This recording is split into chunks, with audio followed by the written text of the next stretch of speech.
오늘 우리에게 주시는 하나님의 말씀 히브리서 4장 14절 16절까지입니다.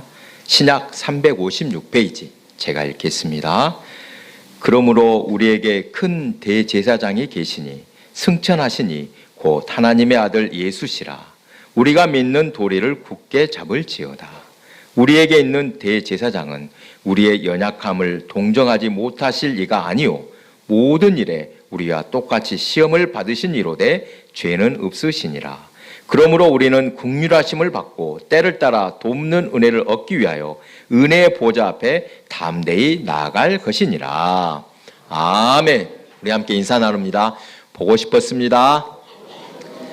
주일이 기다려졌습니다. 우리는 한 가족입니다. 가족이니까 참 좋습니다. 지혜로운 사람은 누구에게서나 배울 점을 찾는다고 합니다. 우리 주변을 보더라도 좋은 본만이 아니라 나쁜 본을 보이는 사람도 있습니다. 그렇죠. 좋은 점을 보면서 배우는 것은 물론이요, 안 좋은 점을 볼 때 나에게도 그런 모습은 없는지 자신을 돌아보며 고칩니다. 그래서 누구에게서나 배울 점이 있는 것입니다.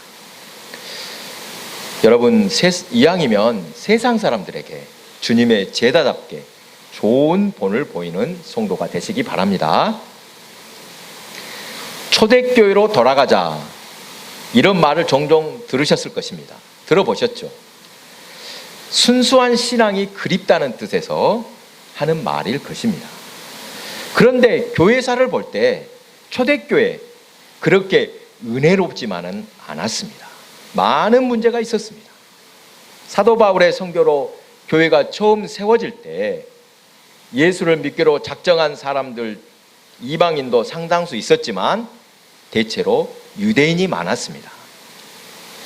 당시의 상황을 알면 예수 믿는다는 것이 얼마나 힘든 일이었는지 알 수 있습니다.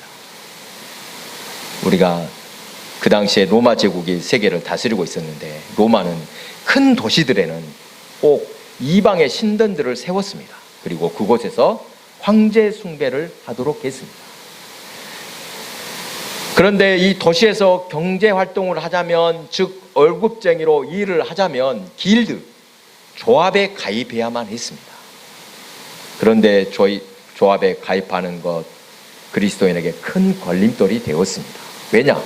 조합에 가입할 때 서약을 했던 것이 있는데 그것이 무엇이냐? 이방 신전에서 우상 숭배를 하겠다, 이것이었습니다. 참으로 난감합니다. 직장이 있어야 먹고 살 텐데 직장에서 일하기 위해서는 우상 숭배를 피할 수 없습니다. 여러분, 이럴 때 어떻게 해야 하겠습니까? 요즘 시대로 하자면 직장에 들어가려는데 그 직장은 주일에 예배를 드릴 수 없는 것이고 아예 신앙을 갖지 말라고 합니다. 예수 믿으면 직장에서 쫓겨날 것이라고 위협할 때 여러분 어떻게 하시겠습니까? 밥줄이 달렸으니 쉽지 않았을 것입니다. 초대교회 그리스도인들이 그런 상황이었습니다. 길드에 가입해야 경제적으로 여유가 있을 텐데 그러자면 우상 숭배를 해야 합니다. 신앙을 정절을 지키기 위해 직장을 버릴 것인가, 그냥 눈 딱 감고 우상 숭배를 하며 넉넉하게 살 것인가. 이러한 어려움은 당시 거의 모든 그리스도인에게 공통된 어려움이었습니다. 그런데 또 하나, 유대인으로서 예수를 믿는 그리스도인이 당하는 특별한 어려움이 있었습니다. 차라리 이방인이 예수 믿는 것이 쉬웠습니다. 앞에서 설명한 이런 경제적인 어려움만 각오하면 되었기 때문입니다. 그런데 유대인이 예수를 믿으면 유대 사회로부터 완전히 추방당했습니다. 동족들이 가만히 두지를 않았다는 것입니다. 가끔 우리도 가족 내에서 종교적인 갈등이 있습니다만 그런 차원이 아니었습니다. 유대교가 아닌 종교를 갖는 것은 가족과 민족을 배신하는 것으로 여기는 것입니다. 밖으로는 경제활동을 못하고 안으로는 동족들이 가혹한 핍박이 있었습니다. 예수 믿는다는 그 이유 하나 때문에 참으로 온갖 고초를 당하고 조소와 열시를 받았습니다. 이런 어려움은 잠깐 있다가 끝날 어려움도 아닙니다.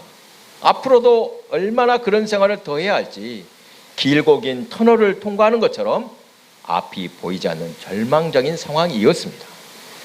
이런 이유로 그들 가운데 상당수가 예수를 저버리고 옛날로 유대교로 다시 돌아가는 일이 계속되었던 것입니다. 그냥 눈 딱 감고 살자. 아이고 더는 못 참겠다. 이러면서 예수를 부인하고 옛날로 돌아갔습니다. 여러분, 바울이 복음을 전할 때 가장 크게 방해했던 세력들 누구입니까? 유대인들이었습니다. 이방 도시에 흩어져 살던 유대인들이 바울이 복음을 전하는 곳마다 따라다니면서 극성스럽게 방해했습니다. 종교적인 열심이 대단했습니다. 차라리 아무것도 모르면 시작하기가 쉽습니다. 그러나 유대인들은 구약 성경을 적당히 알고 있었습니다. 잘하는 것이 아니라 적당히 아는 것입니다. 성경을 제대로 하면 약속하신 메시아가 예수님이심을 인정하고 믿을 수 있었을 것입니다. 어쨌든 당시 상황으로서는 유대인들이 예수 믿기가 더 힘들었다는 것을 알 수 있습니다. 본문 히브리서는 바로 이처럼 유대인으로서 예수를 믿은 성도들, 하나님의 자녀들에게 특별히 주시는 계시의 말씀입니다. 안팎으로 힘든 상황이 닥치자 교회를 떠나는 사람들이 많아졌습니다. 그렇게 교회가 흔들릴 때 그들의 신앙을 지킬 수 있도록 권면하며 때로는 경고하는 말씀이 히브리서입니다. 그런데 여러분, 하나님께서 우리의 기도에 응답하시는 방법을 보십시오. 하나님의 방법은 우리와 다를 때가 많습니다. 당시 어려움을 당하던 초대교회를 향해 하나님께서는 직접적으로 단번에 해결책을 주시지는 않은 것 같습니다.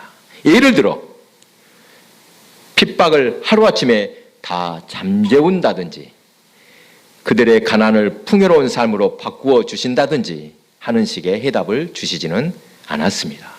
그런 응답을 주시기 전에 하나님께서는 먼저 그들을 위로하시고 격려하십니다. 예수 그리스도가 너희에게 큰 대제사장이 되신다. 그러므로 그분을 바라보라. 그분을 바라보면 모든 해답과 모든 은혜가 다 온다는 것입니다. 바로 그 사실을 말씀하시는 내용이 본문입니다. 예수 그리스도께서 큰 대제사장이 되신다는 것입니다. 14절입니다. 그러므로 우리에게 큰 대제사장이 있으니 승천하신 자 곧 하나님의 아들 예수시라.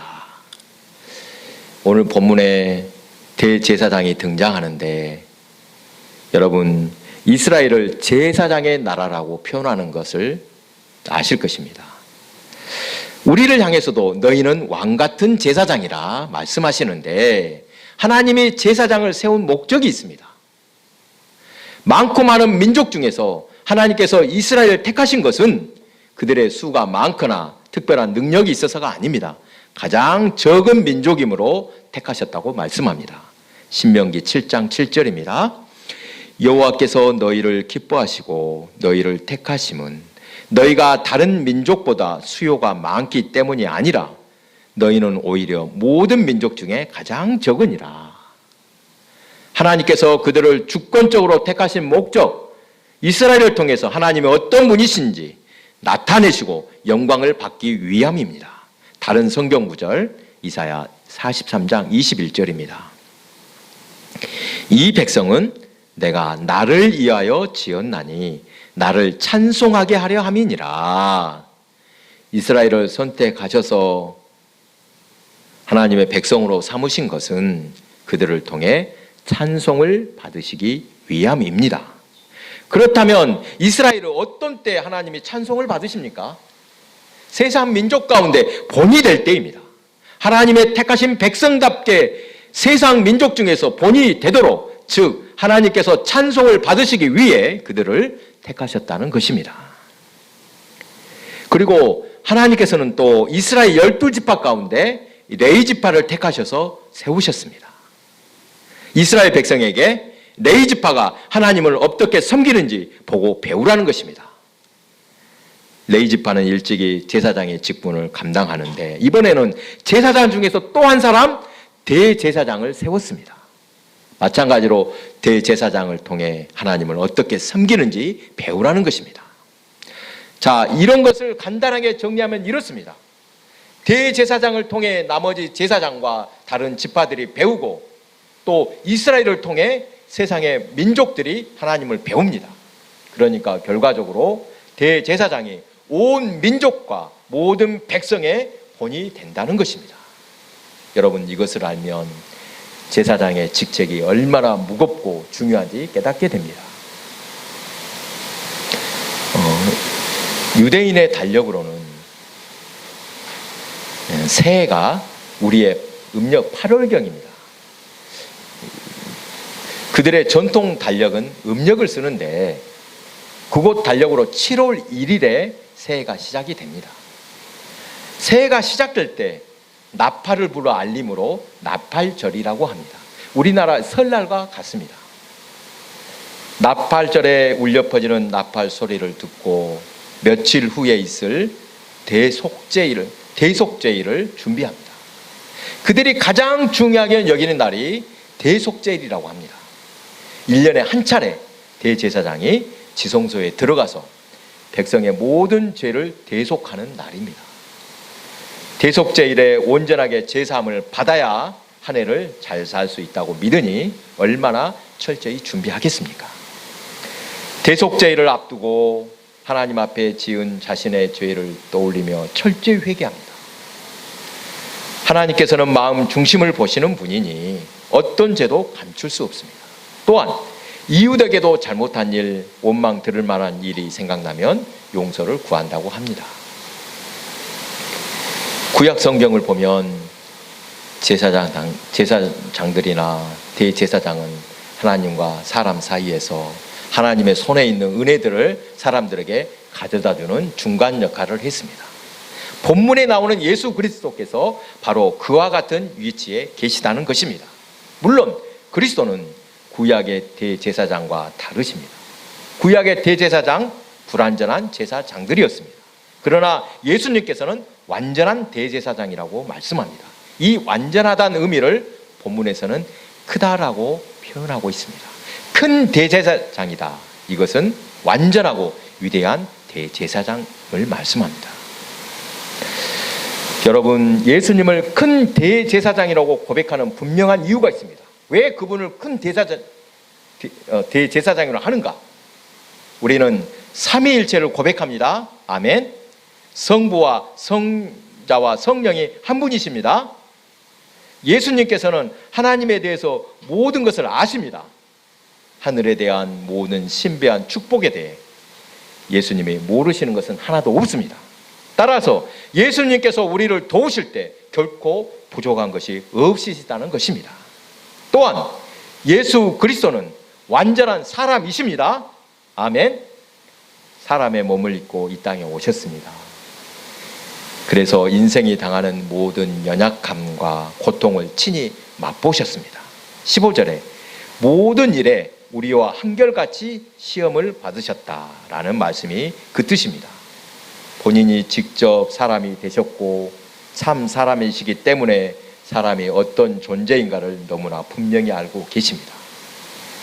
우리 인간의 연약함도 알고 계시고 인간에게 필요한 것이 무엇인지 알고 계시고 당장 하나님께서 내려주셔야 할 은혜가 어떤 것인지도 정확하게 아십니다.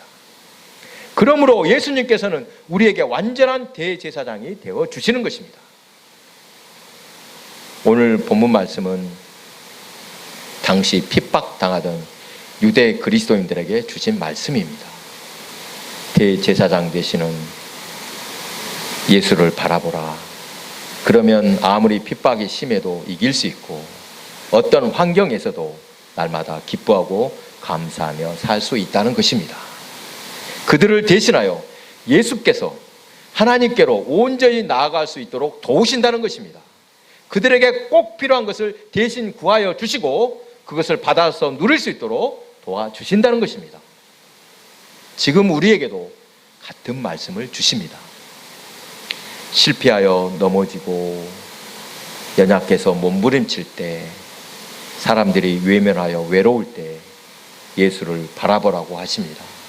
그러면 위로를 받으며 평화가 임하고 구원을 얻을 수 있습니다. 여러분, 완전한 대제사장이신 예수 그리스도를 바라보시기 바랍니다. 지난 수요일에도 잠시 언급한 이야기입니다. 저와 아내가 결혼한 이야기도 조금 나옵니다.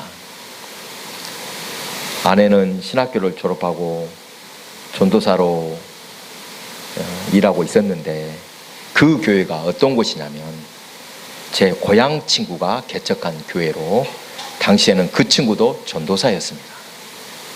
아내는 아프리카 선교사를 떠나려고 준비를 다 마쳤다고 합니다.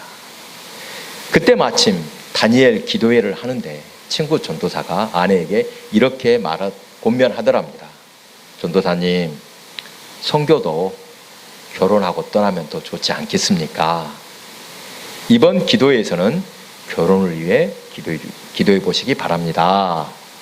평생 독신으로 선교의 사명을 감당하려고 했는데 결혼을 위해 기도하라는 말에 순종하여 한번 기도하자 이랬답니다.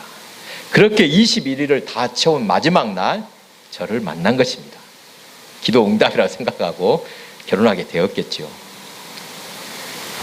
저는 일찍이 청년 때부터 부르심을 받고 소원하여 기도했었는데 막상 신학교를 가려고 하니까 사실 두려움이 있었습니다. 그것을 솔직히 말하지 못하고 다른 핑계를 대며 도망을 다녔습니다. 그러다 결혼 생활 5년 만에 결단하고 신학교를 가게 되었습니다. 바로 그 순간 어머니께 들었던 이야기를 하려다가 서론이 길어졌습니다. 어머니, 저 신학교 가려고 합니다 라고 했더니 잘했다고 하시지 않고 걱정이 앞선다는 말씀을 하셨습니다. 제 형제는 2남 1녀 3남매로 제가 장남인데 사실 여동생도 신학을 했고 남동생도 목회자다가 서원했습니다. 지금은 직장생활 합니다만, 어머니가 하는 말씀이 내 동생이 신학을 한다면 아무 걱정이 없겠는데 어떻게 그 어려운 길을 갈 수 있겠냐라며 걱정하셨습니다. 왜 그랬겠습니까? 제 단점을 너무나도 잘 아시니 그렇게 반응하셨을 것입니다. 지금까지도 그때 어머니의 그 말 한마디가 가슴에 무거운 돌처럼 얹혀 있습니다. 물론 나쁘게만 받아들이지는 않습니다. 늘 자신을 돌아보도록 겸손함을 주는 말씀입니다. 사랑하는 교회 여러분, 예수님께서 우리의 큰 대제사장, 완전한 대제사장이 되신다는 말씀이 얼마나 큰 은혜인지 모릅니다. 예수님은 우리의 필요를 너무도 잘 아십니다. 우리가 하나님께 미처 빌지 못한 것까지 우리를 대신하여 간구하심을 믿으시기 바랍니다. 앞에서 제 부족함을 이야기했는데 부족함이 많아 목회 현장에서 성도들에게 미안할 때가 많습니다. 더 성숙하고 반듯한 모습이면 좋을 텐데, 그런데 최근에 이런 생각이 들었습니다. 오히려 자신의 부족한 경험을 통해 성도들을 더 잘 이해할 것이다. 여러분, 이런 경우를 상상해 보시기 바랍니다. 한번 생각해 보십시오. 어느 병원에 암 전문의가 2사람 있습니다. 암을 전문으로 고치는 의사입니다. 한 사람은 명문대를 졸업한 건강한 의사, 다른 한 사람은 학교도 별로고 그 사람 의사도 암에 걸려서 치료 중이라고 합니다. 여러분이라면 어떤 의사에게 치료받고 싶으십니까?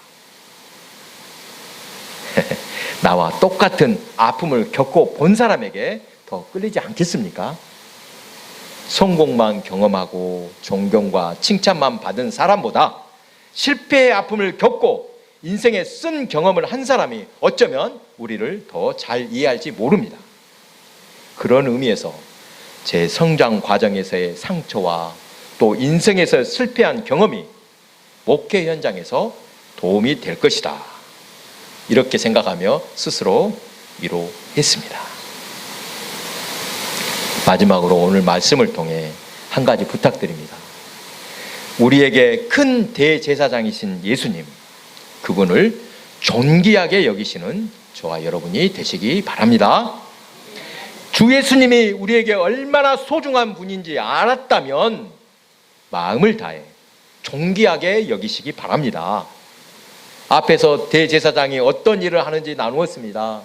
백성들의 죄를 어깨에 짊어지고 지성소에 들어가 하나님 앞에 서는 직분이라고 했습니다. 백성들의 죄를 속하기 위해서 성전의 가장 깊은 곳 하나님 앞에 섭니다. 그야말로 사느냐 죽느냐 운명을 좌우할 중요한 직책을 담당하는 제사장입니다. 성경시대의 제사장은 이렇게 중요한 직책을 담당하므로 사람들이 존중하고 진정으로 섬겼습니다. 큰 대제사장이신 예수님께서는 그들과 비교도 할 수 없습니다. 우리의 죄를 사하시기 위해 하나님과 완전한 화해를 이루기 위해 친히 대속의 제물이 되셨습니다. 짐승의 피로 매번 드려야 하는 제사가 아닌 단번에 완전한 속죄를 이루신 것입니다. 베드로전서 2장 9절입니다. 오직 너희는 택하신 족속이요 왕같은 제사장들이요 거룩한 나라요 그의 소유된 백성이니 이는 너희를 어두운 데서 불러내어 그의 기이한 빛에 들어가게 하신 자의 아름다운 덕을 선전하게 하려 하심이라. 오늘 말씀의 결론으로 우리는 왕같은 제사장들임을 기억하시기 바랍니다. 하나님께 속해서 아름다운 덕을, 즉 하나님의 영광을 나타내야 할 제사장들입니다. 세상에 살지만 세상에 속하지 않은 하나님께 속한 하나님의 제사장들입니다. 세상 사람들 가운데 제사장 직분을 감당하여 본이 되는 삶을 살라고 하셨습니다. 그럴 때 약속하신 복이 있습니다. 하나님 나라를 기업으로 유산으로 약속하셨습니다. 택하신 백성을 영원토록 보호하시고 인도하실 것을 약속하셨습니다. 어디로 가든지 복을 주시겠다고 약속하셨습니다. 또한 큰 대제사장이신 주님을 존귀하게 여김으로 성도의 본분도 잘 지키시기 바랍니다. 하나님은 사랑이 많으시고 우리를 사랑하시니 함부로 대해도 된다, 이렇게 여기서는 절대 안 됩니다. 하나님 앞에 설 때 참으로 두렵고 떨리는 마음, 경외하는 마음이 있어야 합니다. 예배도 마찬가지입니다. 하나님은 우리의 예배를 기뻐 받으시지만 정성도 없고 성의도 없는 함부로 하는 예배를 받으시지는 않습니다. 오직 예수 그리스도의 십자가만 의지하고 겸손함으로 나아가야 합니다. 사랑하는 교회 여러분, 신앙생활은 참으로 신비롭습니다. 생명이 있습니다. 큰 대제사장이 되시는 예수님을 바라보시기 바랍니다. 모든 인생을 걸고 한번 맡겨보시기 바랍니다. 분명 놀라운 간증이 생길 것입니다. 신실한 신앙의 자세에는 반드시 하늘의 신령한 복, 상상할 수 없는 복이 임할 줄 믿으시기 바랍니다.